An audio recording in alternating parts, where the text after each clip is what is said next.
esta historia siempre hay que repetirla, porque últimamente, como les digo a mis alumnos siempre, el tecnicismo, todo lo ismo, el progresismo, todo esto, que lo de ayer no importa, lo que importa es lo de mañana, lo de hoy tal vez, está haciendo que nos olvidemos mucho la historia de todo, hasta nuestra historia, ¿no? Entonces hay mucha manipulación tremenda y por eso es importante recordar estas cosas porque parecería que no tienen importancia y claro que sí, ¿no? Entonces todo empezó ahí y desde el 11 de marzo de 2020 la OMS declaró la pandemia. ¿Cómo empezó esta zoonosis? Pues bien, este virus, ¿no? Este ARN virus, cuya tamaño es, fíjense, tan pequeñito, tiene un huésped natural que es el murciélago. Entonces, había probabilidades de que este murciélago, por un accidente laboratorial, por un accidente de la naturaleza o porque esto parece que no es tan así, hay mucha duda al respecto.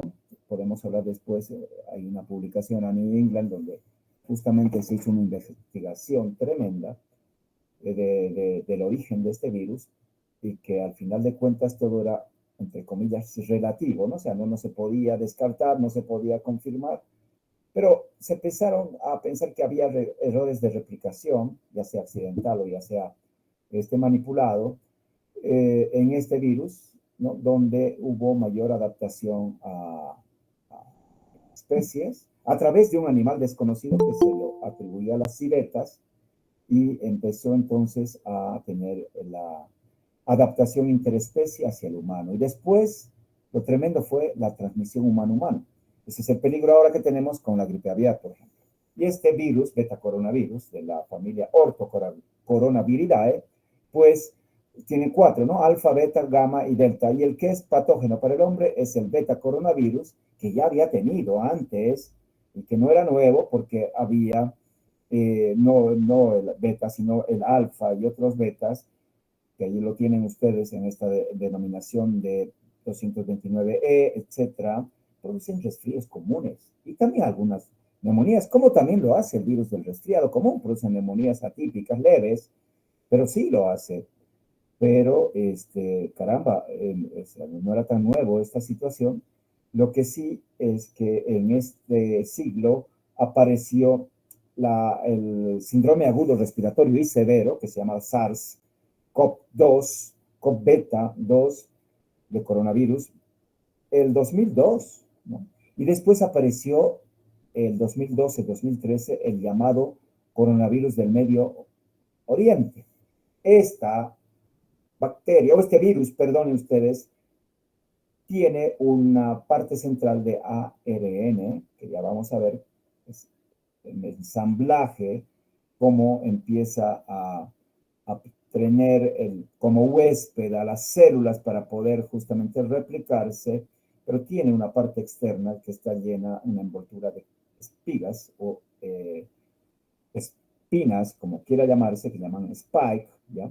Que hacen justamente que la misma se una a ciertos receptores, ya lo veremos en patología, muy distribuidos en todas las células. Eso fue gravísimo, ¿no? Todas las células tenemos receptores ácidos que adaptan clave este spike a todas las células. Como les decía yo, en China 2002-2003 hubo un brote llamado SARS, ahora se llama CoV-1, donde el índice de transmisión era más o menos de 1.8 a 2.5, el llamado R0, que tuvieron 10% de letalidad. Hubo como 8.096 casos y se produjo en 32 países y de pronto paró. Y entonces este brote epidémico, no era pandémico, pues se quedó ahí. 10 años después apareció en Medio Oriente con una baja transmisibilidad, pero alta letalidad, R0, 0.3 a 1.3. Eso significa que una persona puede contagiar hasta casi 1,5 personas. Ese es el R0. Y tuvo 2.400 casos, pero 858 con 35% de letalidad y casi 27 países de esta zona del Medio Oriente con un huésped intermediario, aquí que era el camelo o el dromedario en líneas generales, y arriba eran las civetas, es decir, eran animalitos de la China, intermediarios, siempre a través del murciélago. O sea, este coronavirus no es tan extraño como les había presentado en clases, ya que en esta publicación 2015, donde se hizo un gran relevo estadístico con PCR para saber cuál era la etiología en hospitales de Estados Unidos de la, de la neumonía comunitaria, estaba después de ciertos virus como el rinovirus, influenza y metaneumovirus, inclusive el sincitial respiratorio. Ahí estaba el coronavirus como una, digamos, séptima causa de neumonías. Y aquí lo habíamos visto que hay mucha coinfección y también hay mucha en las neumonías, mucha etiología no detectada, es decir, no podemos detectar, aún haciendo los mejores tests. Pero viene este nuevo patógeno, es exclusivo del humano, y como les decía yo, hay casi siempre el portador es el murciélago. Y se hizo, desde acá empezó a hacerse el estudio filogenético de este nuevo coronavirus, encontrar todo lo que es los componentes, ¿no?, de la espiga, los componentes de la cápsula, y era un virus completamente nuevo. Y como ustedes saben, el murciélago es el anfitrión y casi siempre eh, por un salto interespecie a través, esto no se sabe muy bien, de un animal intermediario, pasa al humano. Aquí tenemos entonces, de acuerdo a otro tipo de virus, un virus que está preocupando ahora a la OMS es el Marburg, tenemos animales intermediarios, ustedes saben muy bien cuál es el animal intermediario del ébola, tienen la África, los monos, y el Marburg son las ratas, y en la gripe o la influenza, ¿no?, han sido los cerdos, las aves y otros animales, múltiples animales, inclusive acuáticos.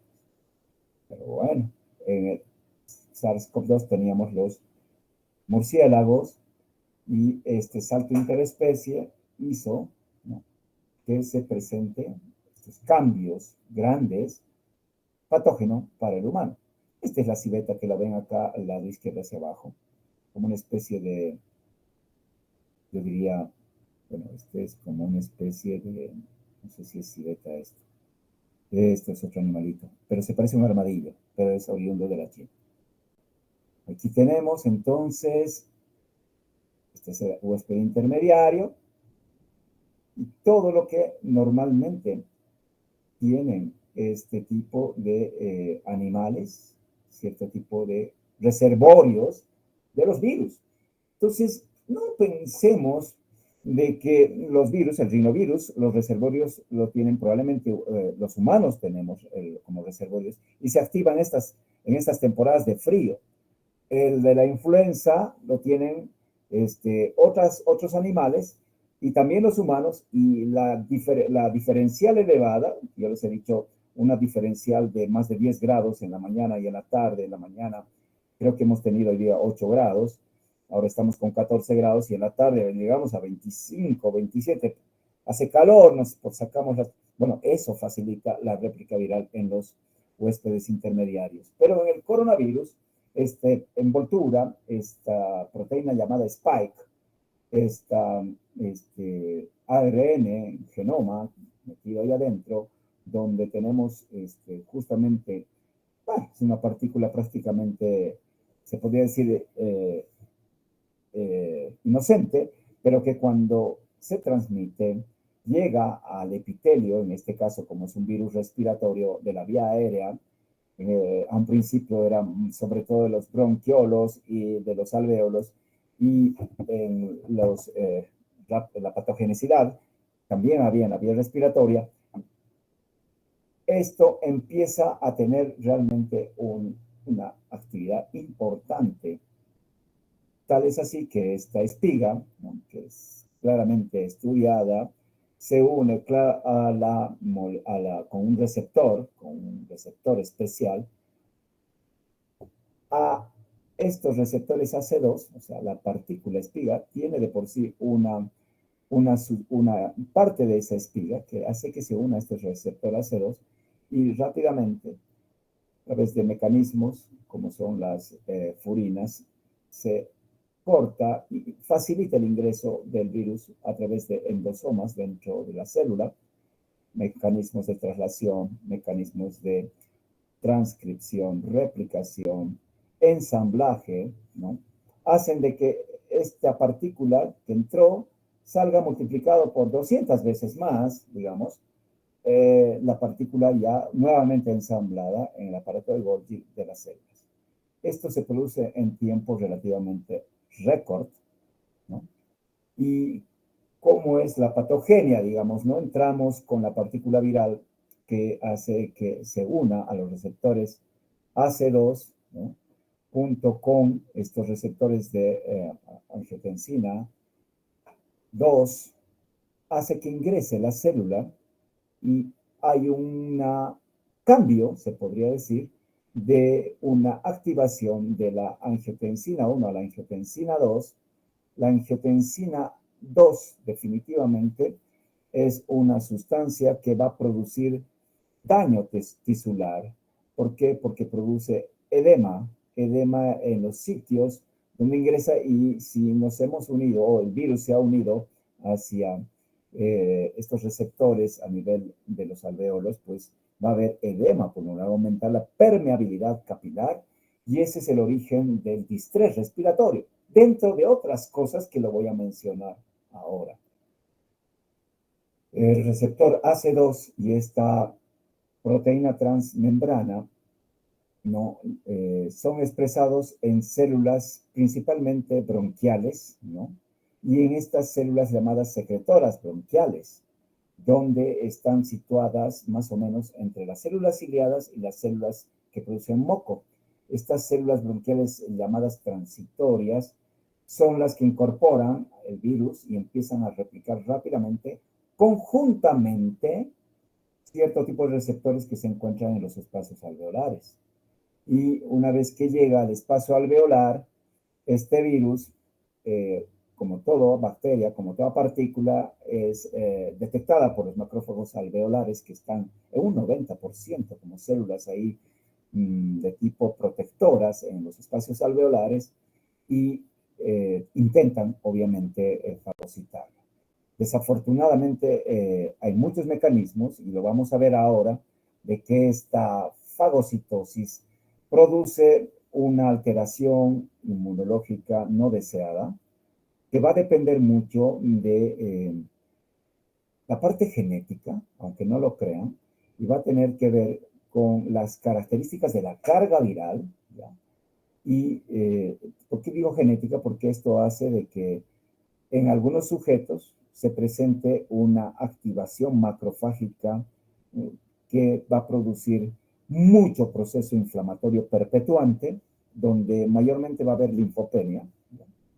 Y por otro lado, desafortunadamente, además, este virus atraviesa la barrera hematocapilar o alveolo capilar y se une a receptores endoteliales de los capilares pulmonares que van a producir una destrucción de una molécula que se llama glucocálix con facilidad o facilitación de enlentecimiento del flujo capilar y sobre todo de plaquetas. Y ahí empieza a formarse, como siempre, a través de la agregación plaquetaria, un trombo, microtrombos. En realidad, más que trombos grandes, son microtrombos, microtrombosis. Entonces, dos situaciones graves ocurren acá. La activación permanente de los macrófagos, que va a producir una destrucción de los linfocitos, porque va a hacer que se genere más llegada de los mismos con liberación de sustancias proinflamatorias y la coagulopatía por la destrucción del glucocálix, que es una molécula que ayuda al fluido normal del capilar, de todos los elementos formes de la sangre, incluidas las plaquetas, y al no haber glucocálix, hay una tendencia a la trombosis o microtrombosis. Y fíjense, desde acá, estamos hablando de junio de 2020, se hablaba de dos fenotipos, un H y un L, que lo vamos a mencionar después cuando hablemos de evolución. El periodo de incubación es a un principio de 3 a 7 días, 5 días habitualmente, pero podía ser hasta 14 días. Sabiendo ustedes que el periodo de incubación puede tener pocos síntomas, pero los 2 días antes del inicio de síntomas, el paciente ya reportaba o ya podía ser contagioso porque ya se podía aislar de la nasofaringe el virus a través de la prueba de reacción en cadena de polimerasa. Y sabíamos en su momento que las formas más graves podían contagiar hasta 21 días. Aquí está este periodo de curva, digamos, de proporción de casos sintomáticos y días de detección de la PCR, donde teníamos justamente un promedio de 5 días, ¿no? Pero ya sabíamos que 2 días antes podía el paciente contagiar. Y esto es algo que se ha aprendido también, 2020, que el 80% de estos virus, ¿no? Eran casos que se presentaban con sintomatología de cualquier virosis habitual de esta temporada, que ustedes están más atentos, pero que su servidor siempre lo ha visto, ¿no? Desde resfríos comunes, influenza, parainfluenza, que tiene generalmente sintomatología de cefalea, dolor de garganta, estornudo, flujo nasal y tos. Y bueno, pero hay un 20%, esta parte superior, que es la que ha dado problemas y ha generado escándalo, ¿no? Y todo el escándalo que significaba si teníamos las camas suficientes para tener justamente eh, la, el 15% de pacientes que estaban con neumonía moderada severa y 5% de terapias intensivas, que eran los que sí o sí iban a tener formas críticas, ¿no? Una cosa es la forma moderada severa y otra es la forma crítica del COVID, que mayor expresión tenía en los pulmones, pero se sabe que este virus es sistémico. Los casos leves estaban mayormente dados por lo que les decía, ¿no? Fiebre, fatiga, estornudos, obstrucción nasal, dolor de garganta, tos seca. Y ya después, ¿no? Podía, habitualmente esto era en la segunda semana, empezar la dificultad respiratoria en ese 20% que hacía neumonía. Pero tenemos receptores AC2 no solamente en la vía respiratoria, que es la puerta de ingreso, y hay viremia. Sí, al haber viremia, hay también receptores AC2 en los riñones, en el intestino, tremenda cantidad de receptores a nivel gastrointestinal, hepático, y básicamente en todo el torrente circulatorio, que por ahí también, ya les dije, producía fenómenos microtrombóticos. Entonces, ¿dónde hay lugares de los receptores AC2? Aparte de las vías respiratorias, el corazón, los ojos, que es otra puerta de entrada que se proponía que era importante protegerla, de hecho, nos hemos protegido en su momento, en la vejiga, en los riñones, ¿no? En todos estos epitelios del túbulo proximal, en el páncreas, en el cerebro, y acá tiene que ver mucho con problemas de hiposmia y anosmia que hemos tenido durante muchos meses y o años, los pacientes que nos hemos contagiado en las primeras olas, en la próstata, en el testículo, de aquí que se habla de un 30% que producía azospermia, oligospermia, que afortunadamente, y también en la mujer, en los ovarios, producía una disminución de la cantidad de gametos, que afortunadamente esto pasaba a los 3 meses. La placenta, y de ahí tenía el peligro de transmisión transplacentaria. Yo le quiero pedir a todos ustedes que me den 2 minutos. Tengo un llamado del hospital. Voy a hacer un break, porfis.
Hola, me avisan por favor si se está presentando o no para que vuelva. Hola. Entonces, estos lugares son los sitios donde había la unión de la espiga, estos receptores, a través de esta proteína transmembrana llamada purina, se cortaba justamente o se incidía en la parte de la espiga que podía unirse al receptor AC2 y se facilitaba la internalización y bueno, ahí empezaba todo lo que significa ese proceso de réplica del virus, ¿no? Donde hemos aprendido, como cual virólogos, a saber dónde podía estar la clave de los tratamientos, ¿no? Que afortunadamente ya tenemos. Y es una cosa hermosa. Me dicen si se está compartiendo. Y en el curso evolutivo del COVID, entonces, como les decía, 80% casos leves. Bárbaro. Pero por este 15% de neumonía hemos padecido personalmente yo y los terapistas, por este 5%, ¿no? Y todos en líneas generales, que nadie quería tener este 20%. ¿Y cómo sabíamos? Ahora vamos a explicar por qué. Bueno, ahí habían, inclusive para colmo de males, 30% de los pacientes se pensaba que eran portadores asintomáticos, pero transmisores del virus. Y la incubación daba síntomas de como cualquier virosis, ¿no? Fiebre, tos, cefalea, pero aquí había algo, ¿no? La anosmia, la disgeusia, la ageusia eran ya algo marcador de este virus, ¿no? Y empezaron a ver diagnósticos diferenciales con rinitis y la gente empezó a sentir cada vez más, no sé si subjetivamente hiposmia, anosmia, etcétera, sin tener otro tipo de cortejo sintomático.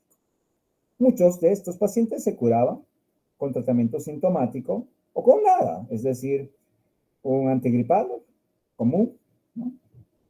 Jarabito de huirohuira, como quiera llamarse, y curaban. Pero había un porcentaje de pacientes que hacían neumonía. De estos que hacían neumonía, y también de los leves, podían hacer rápidamente neumonía crítica, y ahora vamos a ver cuál era el punto.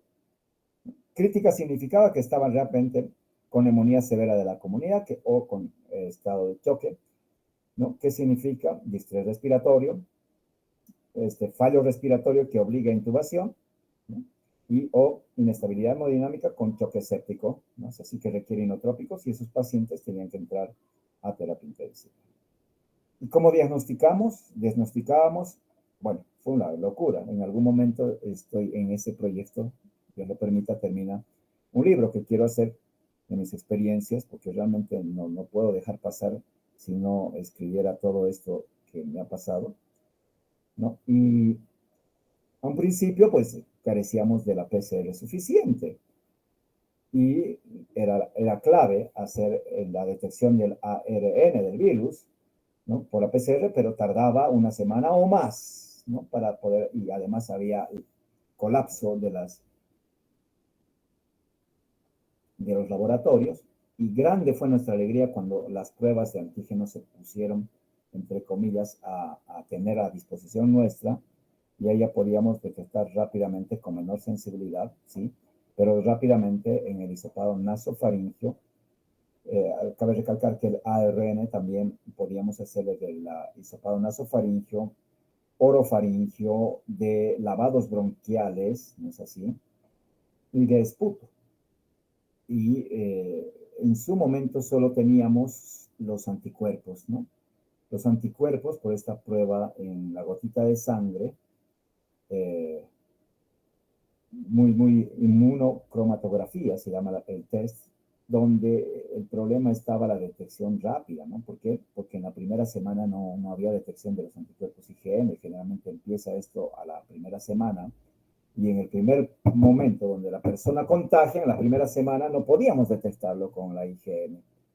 Detectábamos ya cuando el paciente estaba con síntomas, ya sea de neumonía o no, IgG detectábamos ya cuando el paciente dejaba de ser contagioso a la segunda semana habitualmente. Entonces, era bueno, era relativamente barato, pero no era práctico porque igual los pacientes seguían contagiándose, aparte que no entendían qué era aislamiento, qué era cuarentena, no entendían. Y aquí está justamente en esta publicación el porcentaje de positividad de acuerdo a los días de presentación, en este caso del PCR, en nariz y en garganta, en hisopado nasofaringio y orofaringio. Y fíjense que el orofaringio va negativizándose más temprano que el nasofaringio. Y después, inclusive, de hecho, se buscó en heces fecales, en sangre no funcionaba nada prácticamente, ¿no? Y en ese sí. Pero eso fue un principio. Y ahí está la forma de hisopar.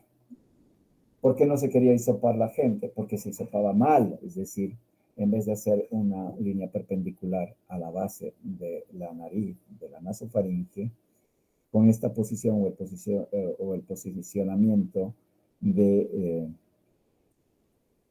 paciente normal, sin hiperextender, fíjense ustedes acá donde voy a poner cómo está la dirección del hisopo. ¿Cómo hacían? Hubo guerra, esta guerra biológica, se hisopaba hasta acá. Es decir, era impresionante cómo hacían una resección transesfenoidal de la glándula hipófisis en algunos casos. Y bueno, la gente no quería hisoparse, ¿no? O hacía muy afuerita, pero hay que llegar. Y esta técnica se los he dicho a mis alumnos que lo están conmigo, por lo menos los que han estado. Había que hacerla y hay que hacerse. Y todavía yo tengo mis pruebas y me autodiagnostico. Yo diagnostico a mi familia. O sea, estas pruebas han venido para quedarse. Y hay que invertir en salud, chicos, porque si no, no sé, pues, la pandemia no nos ha enseñado nada. Y teníamos que tener todo esta ropa, bueno, es otra historia.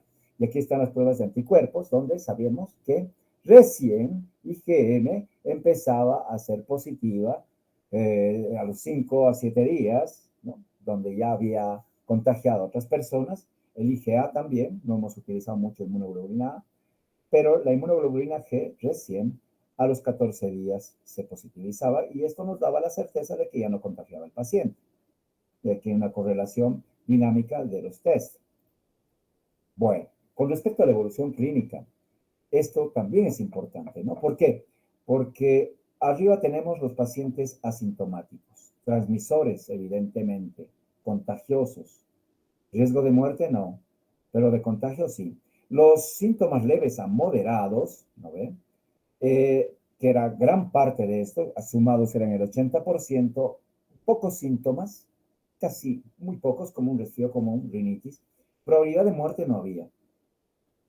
Pero, fíjense ustedes, de los síntomas severos, que sean 10% y el 5% de síntomas críticos, caramba, estos pacientes sí tenían síntomas, que lo vamos a mencionar, y se hospitalizaban, muchos llegaban a la terapia intensiva y fíjense muy poquito, ¿no? Pero aquí parece 15% de los síntomas severos se morían y 50% de los síntomas críticos se morían. En un principio.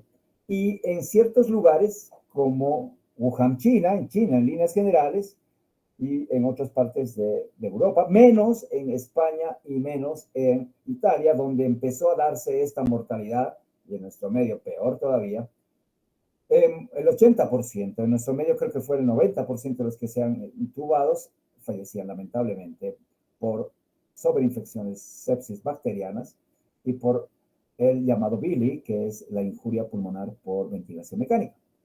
Entonces, acá hay importante este gráfico que también nos aprendió a situarnos en el mapa mental de dónde nos encontrábamos, qué podíamos hacer, cómo eran los síntomas con los pacientes asintomáticos, los leves, los moderados, los graves y los críticos, ¿no? Y saber que los críticos, pues, hasta no hacíamos traqueostomía. ¿Por qué? Porque había el riesgo de que se transmitan micropartículas, sino después de pasadas generalmente 3 a 4 semanas con el riesgo de estenosis traqueal, que fue pan del día en su momento. Bueno, clínica del COVID. Todo va a depender del órgano afectado. En el caso de casos más bien de tipo moderado a severo o crítico, pulmón, corazón, pericarditis, miocarditis, arritmias, sistema nervioso central, desde las hiposmias, anosmias, hasta verdaderas meningitis, accidentes cerebrovasculares, encefalitis, Guillain-Barré, bueno, hígado, hepatitis, anistérica, la mayor parte sin ictericia, con elevación de 3, 10 veces más las enzimas hepáticas, la sangre con plaquetopenia, algunos, tendencia a la microtrombosis, alteraciones en el tiempo de protrombina, en los dedímeros, ya lo vamos a ver, linfopenia, leucopenia, linfopenia, piel, la piel, sí nos ha ayudado mucho a diagnosticar lesiones orofaringeas en la garganta, bueno, y según la severidad, leve, moderado, severo, crítico. Datos del laboratorio e imágenes. Bueno, entramos a contexto. Aquí ven ustedes los sobrevivientes de los no sobrevivientes y fíjense ustedes que en los sobrevivientes los pacientes tenían prácticamente los mismos síntomas, pero no fueron sometidos a ventilación mecánica, no tenían uso temprano de esteroides, y en los días clave, que era la presentación justamente y ya vamos a ver la fase pulmonar 2B con hipoxemia, se detectaba tal vez tempranamente en los sobrevivientes y un poco tardíamente, pero no tan tardíamente, prácticamente un par de días tardíamente, la presencia de hipoxemia y distrés. Es decir, que los pacientes se detectaban más tardíamente la hipoxemia llamada silenciosa y es parte de la charla que quiero hablarles, ¿no? Este día era clave. Entonces preguntábamos desde cuándo usted ha tenido los síntomas y el paciente creía, no tenía síntomas. No consideraba que el cuadro viral, es decir, la coriza, dolor de cabeza, febrícula, la picazón de garganta, la tos, era parte del inicio de la enfermedad. Cuando hacías una anamnesis retrospectiva decías, pero usted sentía como, sí, sentía molestias, pero me sané, dijo, ¿no? Pero no se sanó. Lo que pasa es que había una réplica viral y que parte de la segunda semana que iba a ser neumonía, ese 20% que iba a ser neumonía, no la detectaban porque había un mecanismo llamado de hipoxemia silente, silenciosa o feliz, happy hipoxemia. Ya lo van a ver por qué. Y entonces en este día había que empezar a monitorizar la saturación de oxígeno. ¿Por qué? Porque ahí teníamos que detectar, hacer los criterios de hospitalización y quizá tomografía, pero la gente hizo todo lo contrario, ¿no? Al primer día, cuando su familiar ya fue detectado, se hacía tomografía rápidamente para ganar tiempo. Ese tiempo, el timing, que yo les digo a mis alumnos, no les gusta, pero ese tiempo, el timing, es lo que da la diferencia entre el ganador y el loco, el perdedor. Y eso que a mí me dicen loco. Bueno, entonces en esta línea de tiempo, de evolución grave, había que monitorizar, ¿no? Y de estos pacientes, que solamente 40% tenían síntomas de disnea, pues una parte empezaba a monitorizar y tenían que mandártelo por tu correo, por WhatsApp, la telemedicina que hemos hecho, su saturación, ¿no? Y cuando baje por debajo de 90, pues teníamos que preocuparnos e internarlo al paciente. Esa era la clave de la monitoreo de la oximetría de pulso. Y hasta ahora se han olvidado muchos, porque es fácil mentalmente, humanamente, uno quiere olvidar los episodios malos que ha tenido, pero si algo tenemos que aprender, no es la parte negativa, es la parte positiva, como todo en la vida. Bueno, este paciente, por ejemplo, el noveno día, volvió a hacer fiebre y se le decía síntomas de alarma. Si vuelve la fiebre, si empieza a tener trastornos del sensorio, si empieza a tener, y bueno, que se monitorice además la saturación, pues caramba, en este caso se ve infiltrados pulmonares bilaterales en parchecitos, que son característicos de neumonías atípicas, que podemos ver ahora, hoy por hoy, 10 de junio, en el COVID.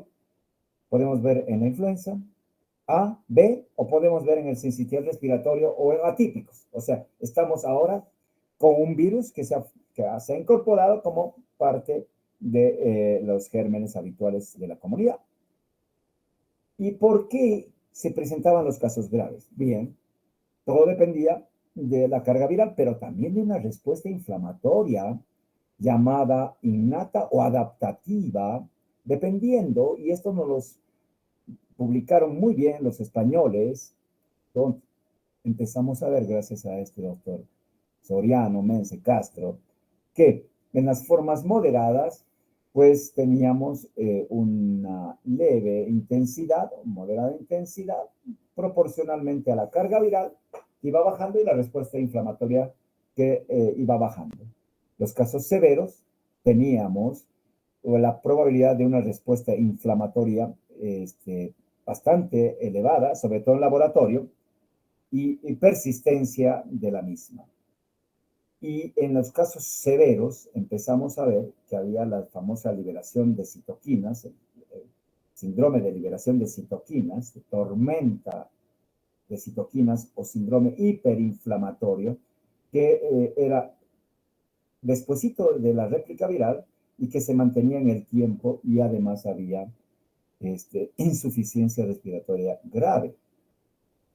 Quiero mostrarles este video, espero que se vea, que circuló cuando en España, Italia, estaba haciendo estragos el virus, estaba llegando a Nueva York y estaba por empezar a hacer tremendos, y no sabíamos qué estaba pasando, y se viralizó este gran audio de un doctor que prácticamente a mí y a muchos médicos nos abrió los ojos. Perdón.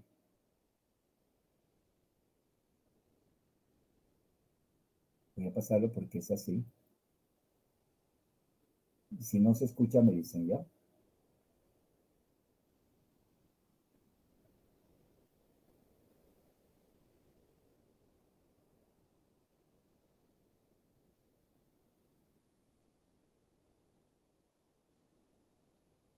¿Se escucha el audio o no? No. Ya, me voy a desconectar de mí y ahora sí les paso para que lo... Y en el resto del mundo, incluido alemanes, rusos, chinos, etcétera, no le pasa absolutamente nada. Y nos pasa porque somos, como decía una maestra mía, somos nuestros genes y somos genéticamente iguales a los italianos y totalmente distintos a los chinos, a los rusos y al resto del mundo. Entonces, ¿qué es lo que pasa? Pasa fundamentalmente una cosa, que el virus es una mierda, ¿vale? Este virus es una mierda de virus. Absolutamente, o sea, lo que le ha pasado a los chinos, que se contagia mucho, no sé qué, y que se han muerto los abuelos, pero no es el problema que tenemos nosotros, los alemanes, exactamente. ¿Qué nos pasa a los españoles y a los italianos? Porque somos muy fuertes. Nuestro sistema inmunológico es súper fuerte. ¿Y qué pasa? Que primero entra el virus produce, pues nada, unos asintomáticos, otros una mini gripe, otros no sé qué, pero en un grupo específico de pacientes, estáis todos viendo, si son gente muy joven, si están todos muy bien, ¿por qué les pasa? Hacen una cosa que se llama, es una mezcla de dos enfermedades. Todavía no tiene un nombre, pero se parecen mucho a dos enfermedades que vemos nosotros de la enfermedad autoinmune, que se llama el síndrome de activación macrofágica y el síndrome antifosfolípico. Estos enfermos tienen una respuesta inflamatoria de la hostia, y esto es lo que está matando a los tíos. De hecho, por eso se trata con antiinflamatorio y no se trata con antivírico, se está tratando con tocilizumab, que es un fármaco, una antiinterleuquina de una interleuquina que produce el macrófago, que es el cadrón y el centro de toda esta enfermedad, que es el macrófago. Entonces, ¿qué es lo que pasa? Que el macrófago se activa en determinados pacientes. ¿En qué pacientes? En aquellos predispuestos genéticamente. ¿Quiénes son? Los italianos y los españoles. Cuanto más joven, más peor. ¿Y qué es lo que pasa? Porque el virus activa el macrófago y el macrófago al activarse produce un síndrome de activación macrofágica y produce lo que se llama una tormenta, se llama así, tormenta de citoquinas. Y esto es lo que hace que los enfermos vayan absolutamente fatal. De hecho, lo que estamos haciendo, como comentaba antes, es tratar estas citoquinas que producen. ¿Con qué? Pues ahora mismo sabemos que la IL-6 es la que está más alta y por eso estamos utilizando trastuzumab. Nosotros que llevamos, o que estamos empezando a hacer, y llevo diciéndolo desde que entre esto, poner corticoides a dosis alta. Nosotros vamos a intentar a ponerle pulso de corticoides. Yo recomiendo a vosotros que a aquellos pacientes que tengan datos de activación macrofágica, no todos los pacientes con coronavirus, sino en aquellos pacientes que tengan un síndrome de activación macrofágica, que empecé a ponerle corticoides. ¿Y cómo sabéis que tiene un síndrome de activación macrofágica? Muy sencillo. Pedirle la ferritina. Es la clave. La clave de esta enfermedad es la ferritina. El tío que tenga la ferritina alta se va a poner muy mal. Cuanto más alta, peor. Y si estaba normal y sube, mosqueado porque se va a poner muy malo. Es el marcador fundamental que podemos medir. Podemos medir otras cosas, interleuquina, pero eso, cuando la aspiramos, cuando la reactivamos, el enfermo está ya creando malas. Pero la ferritina es la clave. Pedir ferritina. Y si la ferritina sube, ojo que este tío se va a poner mal.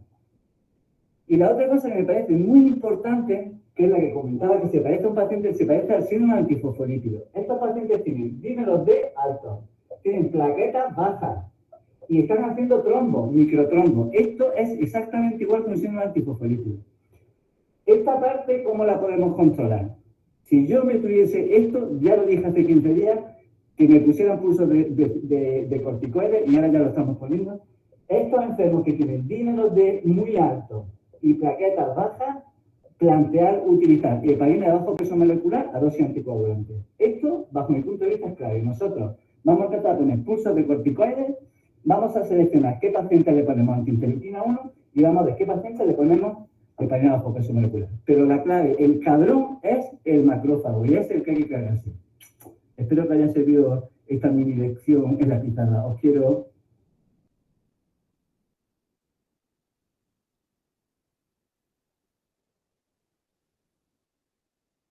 Hola, ¿se escucha?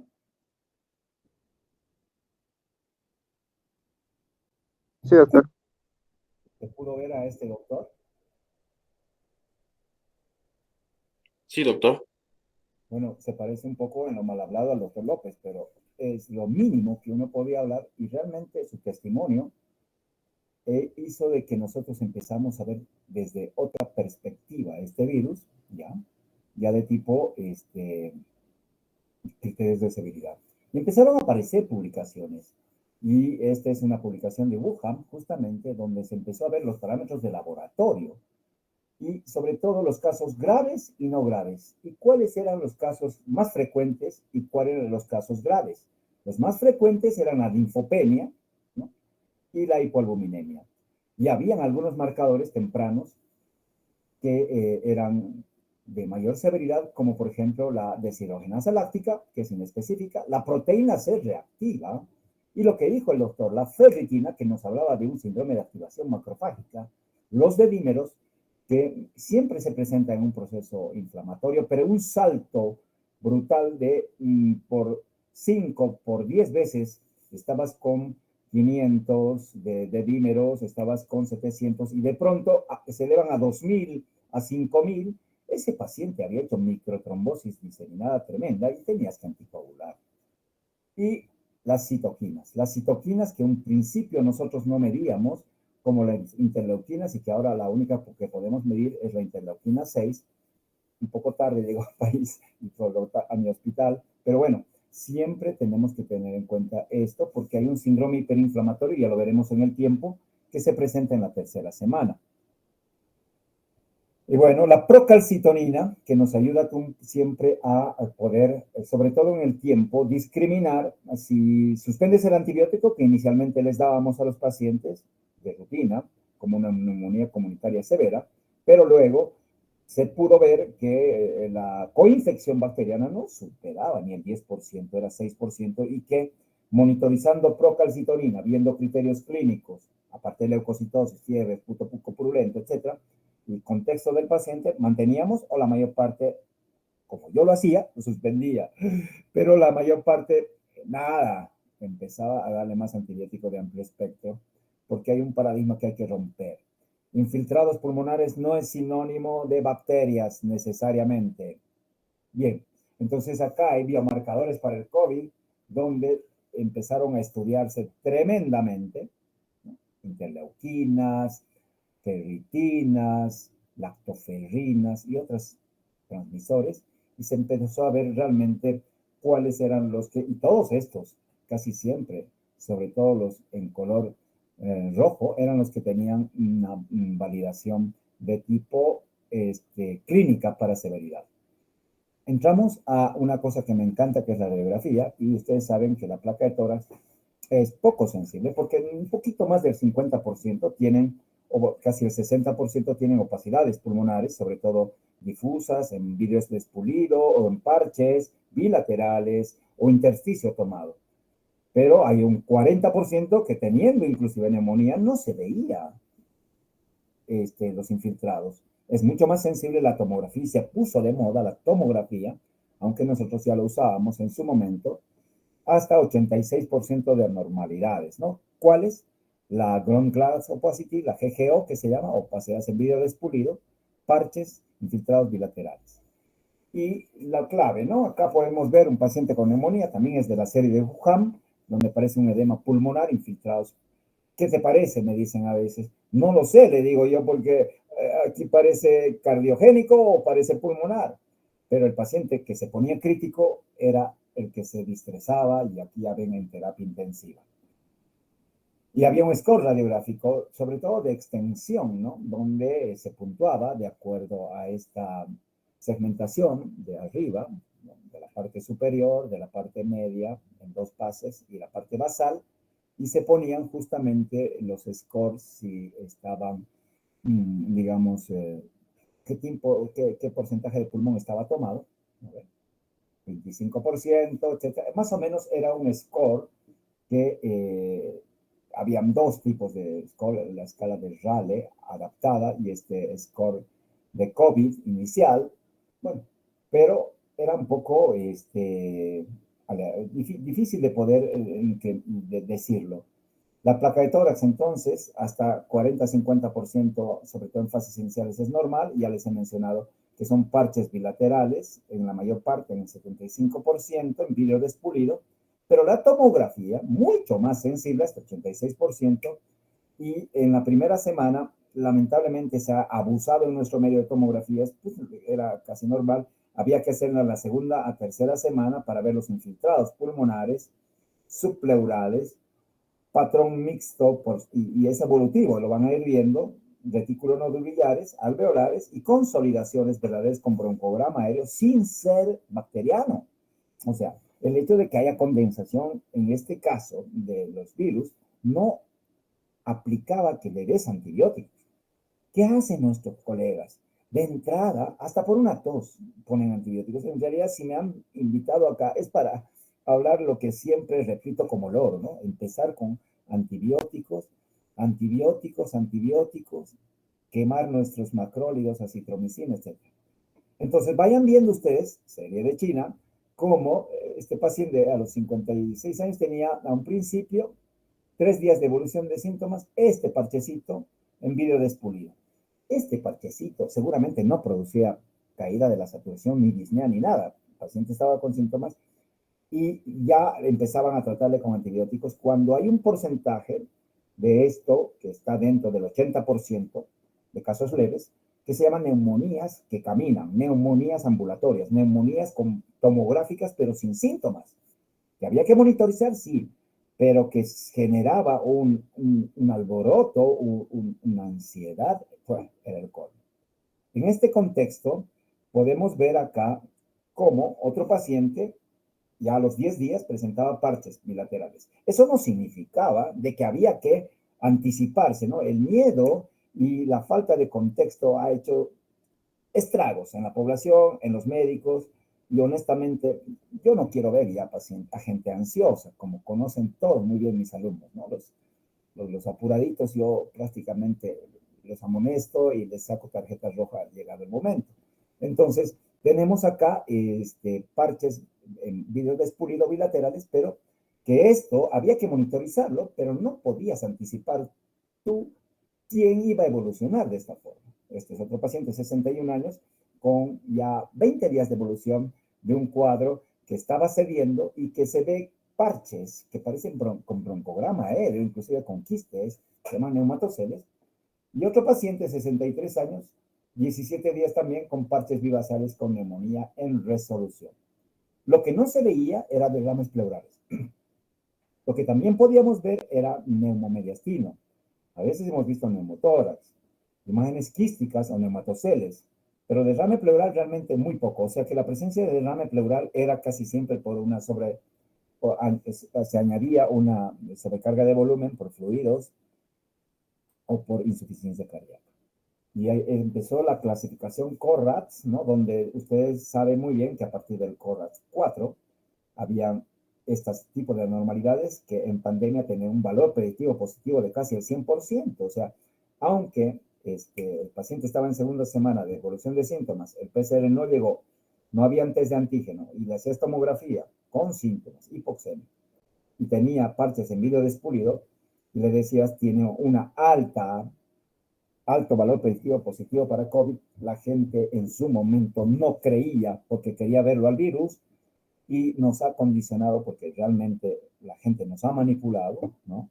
Y nos ha presionado como lo único que saben hacer, ¿no? Presionar. Quieren vivir para siempre, millonarios, sin hacer nada en su salud. Y eso no existe. Y eso es otra cosa que les voy a decir, colegas, futuros colegas, tienen que prepararse psicológicamente para no cambiar su esencia médica, cual les está llevando a estudiar, sin mutarse en el trayecto, sin volverse como el macrófago en este síndrome de activación macrofágica. Y aquí tenemos los cambios en el tiempo. Entonces, a un principio, ground glass opacity en lila, ¿no?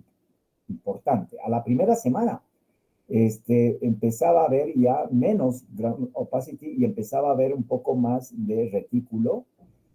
En la primera, segunda semana, empezaban a ver ya más consolidaciones en color anaranjado. Todavía podía verse retículo y menos opacidades en vidrio despulido. Y más de las 2 semanas prácticamente era condensación retículo y menos ground glass opacity. Esto es lo que estamos viendo ahora en algunos casos que son poco vacunados. Poco vacunados significa menos de 3 vacunas. 3 es lo mínimo. 5 es para mí exagerado, ya les voy a explicar, pero no estoy para conjeturar esto.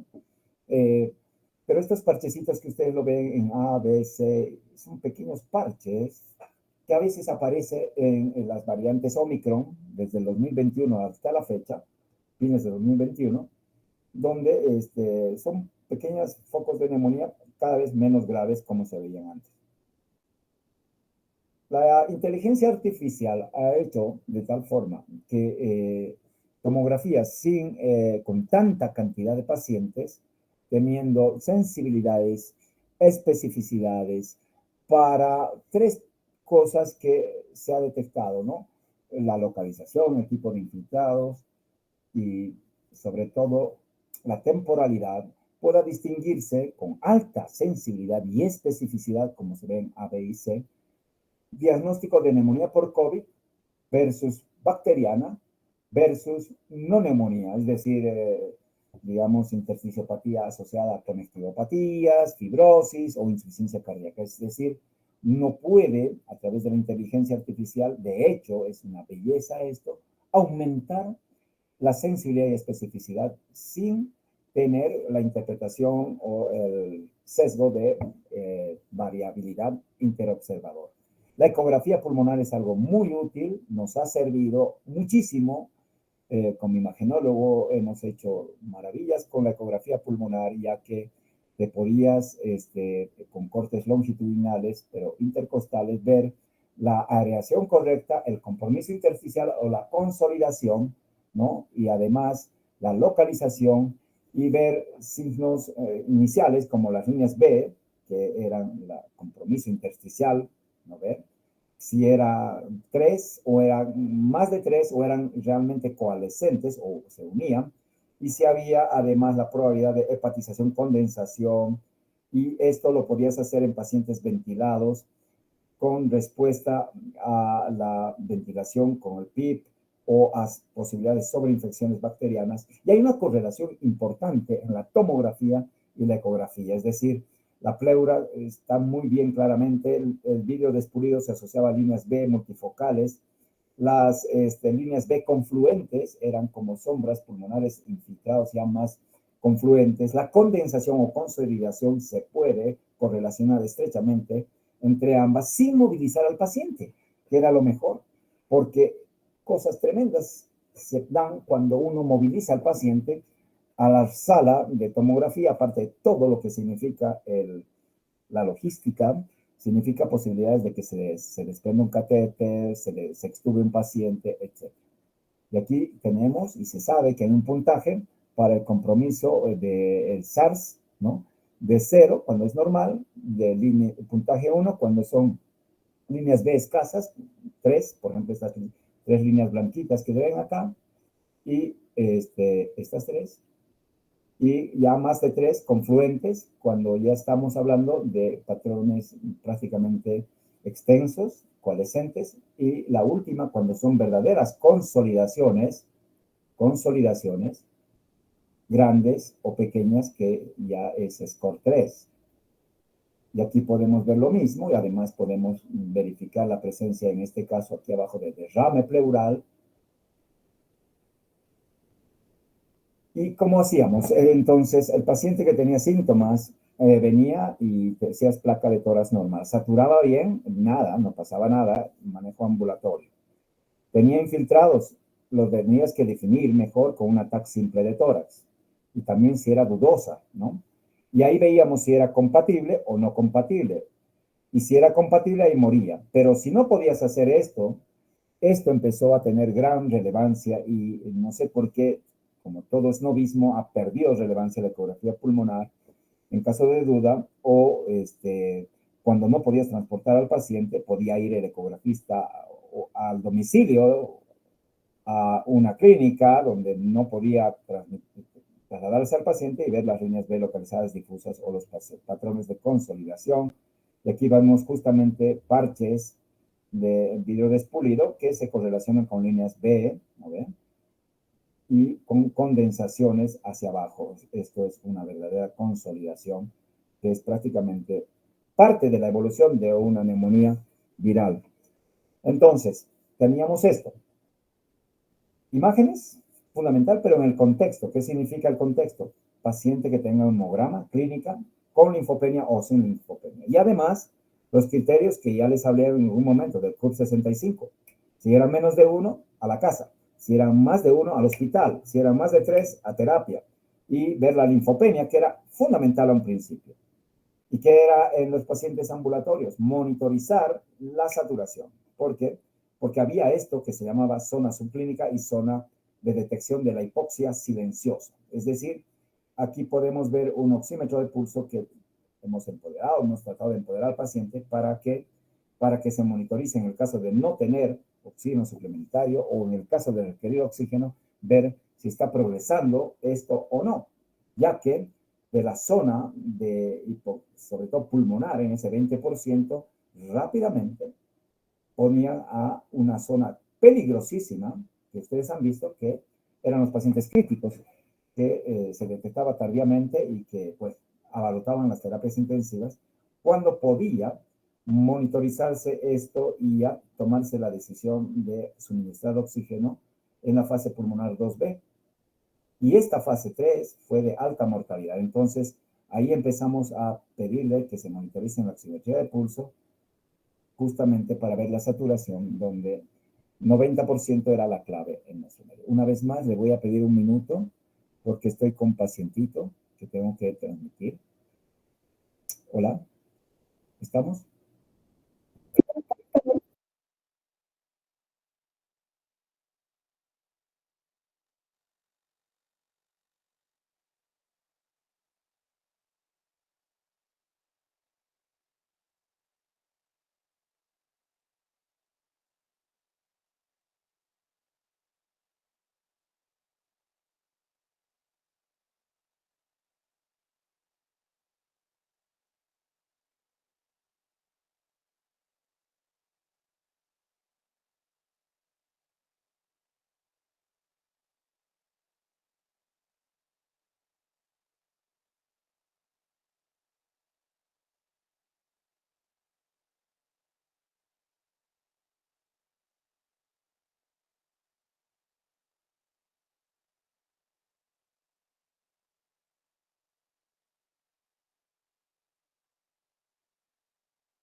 Hola.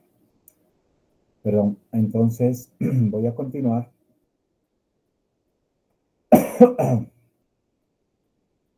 Si se está viendo, me dicen que todo está bien. Esta curva de disociación de la oxihemoglobina es clave. ¿Por qué? Porque con tu oxímetro de pulso, que lo tienes hacia el eje de las ordenadas, puedes saber qué nivel de presión parcial de oxígeno tienes. ¿Y cuál es la correlación, pues? Ustedes saben muy bien que el oxígeno viaja en el 99% unido a la hemoglobina y el otro restante está disuelto en el plasma por la ley de disolución de Boyle del oxígeno disuelto en el plasma, pero es correlacionable y medible por gasometría arterial, la PaO2, la presión arterial de oxígeno. Y esta línea verde, que podemos verla en puntos discontinuos, donde corresponde presión arterial de oxígeno disuelta en sangre, PaO2, hacia arriba en esta curva, esa itálica de disociación de la hemoglobina, corresponde hacia el eje de las ordenadas a una saturación del 90%. Entonces, si yo midiendo la saturación en condiciones de temperatura normal, sin alcalosis o acidosis, sin alteraciones del 2,3-difosfoglicerato, sin hemoglobinopatías, puedo inferir de que mi saturación del 90% o más, en el caso de Cochabamba, corresponde a una presión normal de oxígeno de 60, porque saben ustedes que hipoxemia se habla por debajo de 60. Por lo tanto, es fundamental, sin hacer gases arteriales, medir justamente saturometría que te correlaciona a hacer presión parcial de oxígeno. ¿Les cuento algo? Les cuento pues que los colegas no conocían esta curva de disociación y como se puso de moda los gases en pacientes, en todos los pacientes de que llegaban al hospital sin síntomas respiratorios, en vez de medirle la oximetría de pulso no invasivamente, los picaban a tal punto que colapsó la realización de gasometrías en mi hospital, por lo menos, y nada, pues yo no podía estar explicando esas cosas, pero suficiente con oximetría de pulso, nada. A todos había que picarles y se retrasaba la consulta. Bueno, ese tipo de cosas han pasado por desconocimiento de esto. ¿Y por qué era necesario saturar? Para ver justamente si el paciente estaba hipoxemia. ¿Por qué?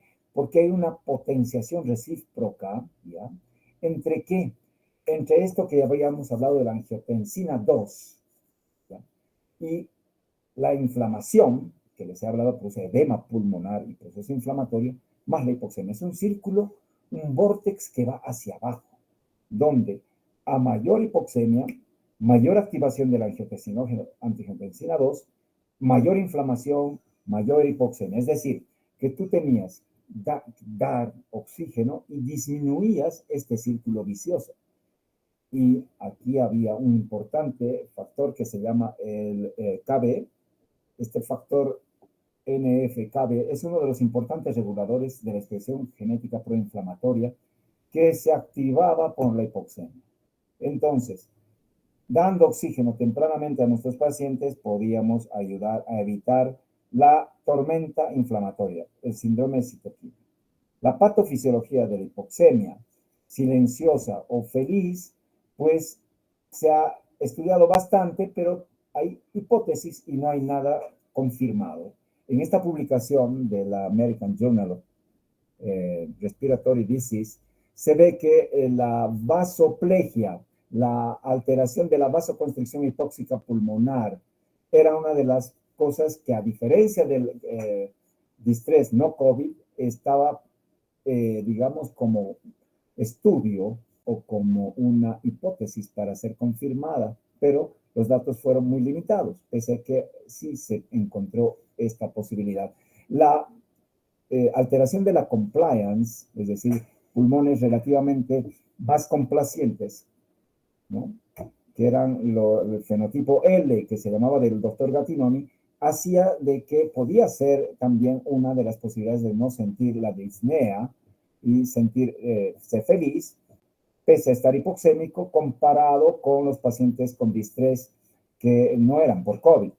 Y una de las hipótesis, tal vez la más relevante, fue el daño neural, la percepción que por vía respiratoria podía pasar la lámina cribosa del etmoide, los filetes terminales del bulbo olfatorio, y esa era la causa de la anosmia, hiposmia, y también, ¿no?, por esta vía podía alterar neuralmente la sensación o la percepción de disnea, ¿no?, de los pacientes por daño directo del virus, y acceso al sistema nervioso central rápido, pues era una de las causas de por qué el paciente no sentía disnea. Bueno, tampoco se pudo, por los datos limitados, confirmar de que esto era así, pero se puso o está dentro de lo que nosotros podemos inferir las causas de hipoxemia silenciosa o hipoxemia silente.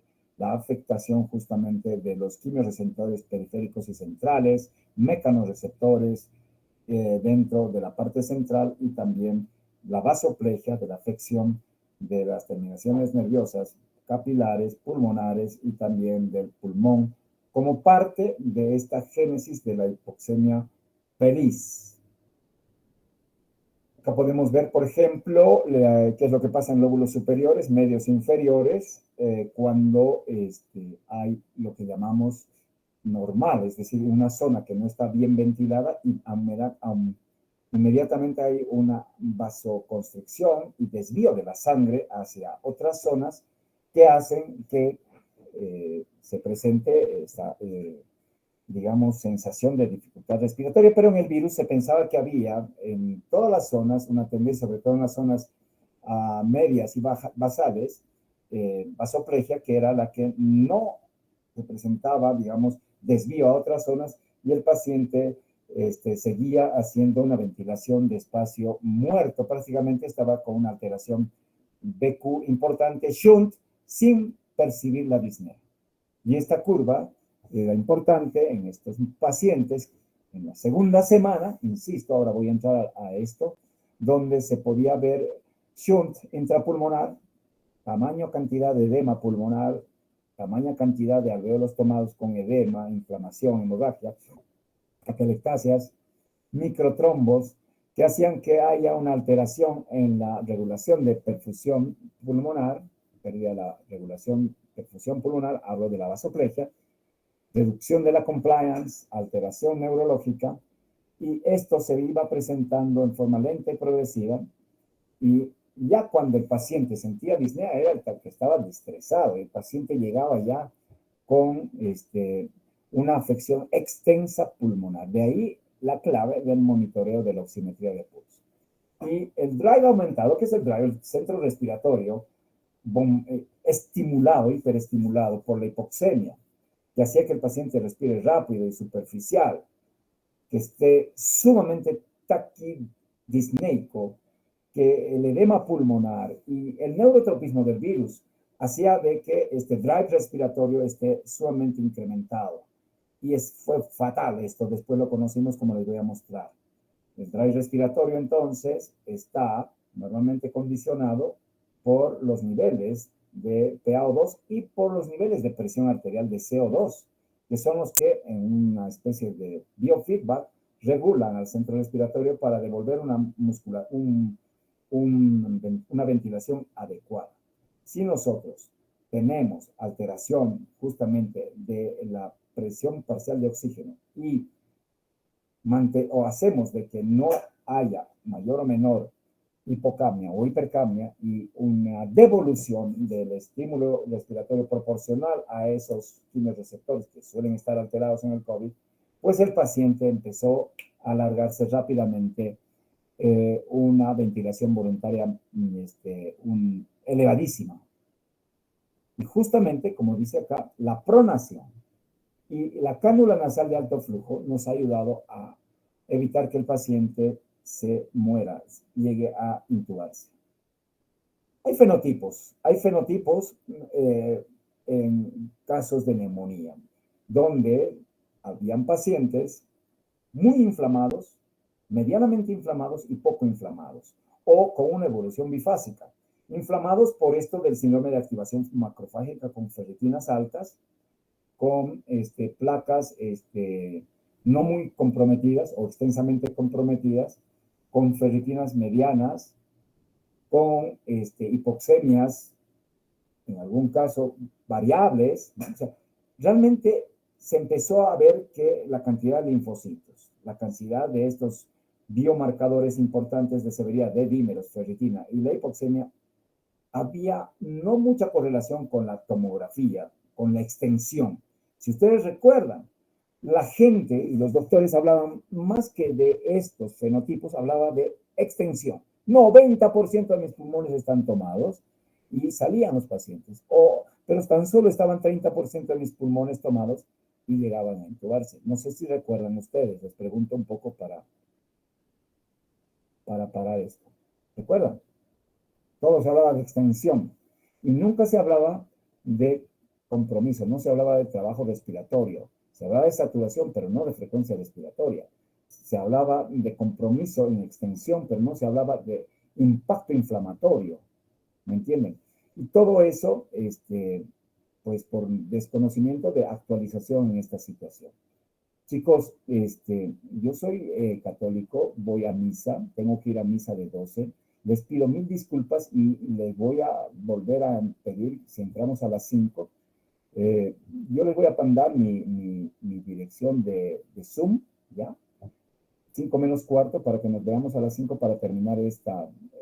Van a ver unos casos muy bonitos que he tenido. Es una experiencia que les digo, chicos, bueno, ya no estoy llorando hoy, siempre les digo, he llorado demasiado por mis familiares, por mí.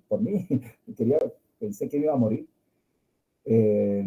No pensé que me iba a morir, en serio, no, pero tal vez lo que han matado ha sido mi ego, y hablo mucho del ego con mis votantes porque lo que se mata es el ego. Y han pisoteado mi ego hasta más no poder y siguen haciéndolo, pero nunca han podido pisar mi espíritu de servicio. Nunca mi característica de médico, que todos ustedes, chicos, son 58 o más que están acá presentes, deberían permitir que cambie. Porque cuando cambian, no hay ninguna diferencia con el resto de la gente que es lumpen, que es ignorante, sin hablar de priorización de esto, ¿no? Porque uno es ignorante en muchas cosas. Pero la salud, para terminar esto, es cuestión de todos, no es cuestión del doctor. No sé por qué en la pandemia, manipulación, yo llamo, están haciendo ver que todo depende de nosotros, ¿no? Mentira, todo depende de todos, ¿no? Más ahora, donde está viniendo la inteligencia artificial supuestamente a reemplazarnos, no va a poder reemplazar la humanidad, no va a poder reemplazar el juicio clínico, no va a reemplazar la experiencia. Nosotros tenemos que darle esto. Tal vez no les guste, sé que no les va a gustar.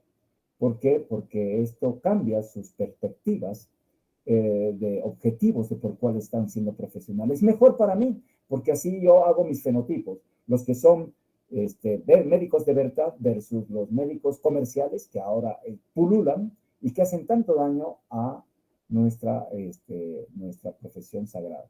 Nos vemos a las 5, ¿ya? Buenas tardes, perdón por eso. Gracias, doctor. Muy bien, doctor, gracias. Muy bien, doctor, gracias. Hasta luego. Muchas gracias, doctor. Hasta luego. Gracias, doctor.